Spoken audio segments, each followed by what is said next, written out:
Glad to be here. It's been over 30 years since the murders of Amy Ayers, Eliza Thomas, and sisters Sarah and Jennifer Harbison in an I Can't Believe It's yogurt shop in Austin, Texas, haunted the city. To start off the conversation, why did you decide now is the time for a series to really look at the case once again?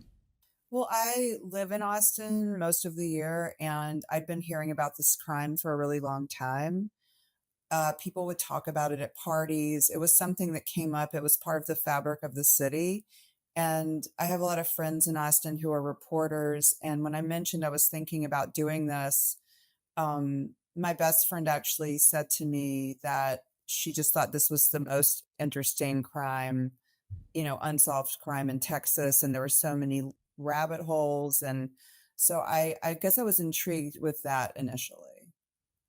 And you had conversations in this documentary with the family members of the victims, detectives all from different eras of this case, attorneys. I'm curious, in the beginning of the first episode of the series, you asked people who you were interviewing questions like, what drew you to the case? And what does it feel like to be part of this for over 30 years? So you said that this is almost like in the fabric of the city. So what does it feel like for you now to be a thread in that fabric? I don't know if I'm the thread, but I definitely think, it was important to me as someone who lived in Austin. I have a lot of friends that knew the girls because we're roughly the same age. And, I didn't live in Austin at that time. I moved to Austin in the late 90s. And I would say to people, I'm thinking about doing this, and they would look at me like, oh, I could never work on that, or because it just was so personal to them, So, but I did think it was good that I lived in Austin and I sort of felt the story in a way. And I was glad that someone from the outside wasn't doing it, I think. And you could tell that everyone still felt the weight of this case, whether it be the family members, whether it be the investigators on this case. And I talked to, for an earlier podcast episode, two authors who wrote a book on the murders of Abby Williams and Libby German. And they were the teenagers in Delphi, Indiana, who were murdered back in 2017.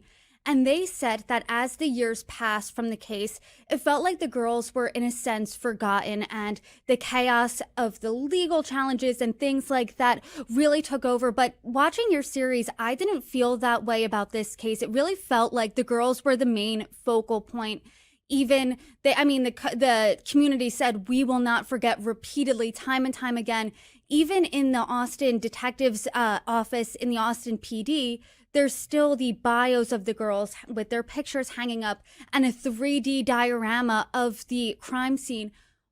Can you talk to us a little bit about how the community played such a role here?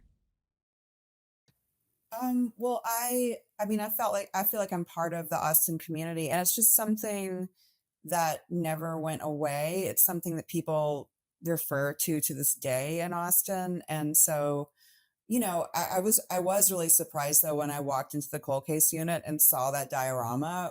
Um, just to think that the cops every day or the investigators every day walk by that every day of their job, and just it's sort of looming over them. It was pretty haunting.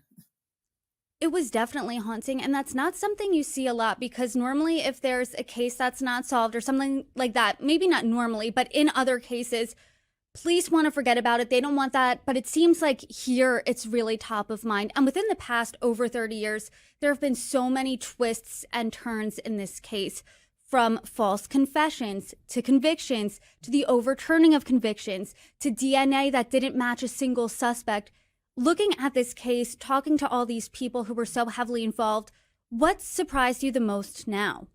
I think DNA is major because when the crime happened, the two, like Jones, the lead investigator 34 years ago, and Huck, who was working with him, DNA was not something that was like top of mind. And uh, Huck and like Jones asked Huck to kind of convince the coroner to just let the body stay there. And if that hadn't happened, I think that DNA wouldn't be such a huge thing now because of the way the crime scene was. They thought it was a fire. At first, they didn't realize it was a murder scene. So just so much of the would be evidence was washed away. And we don't know if that was purposeful, like they set it on fire thinking, oh, the sprinklers will go off and we'll wash everything away. We don't know. But I think because DNA was new back then and they decided, okay, we're gonna just try this, even though it's new. I mean, thank goodness, because now we still have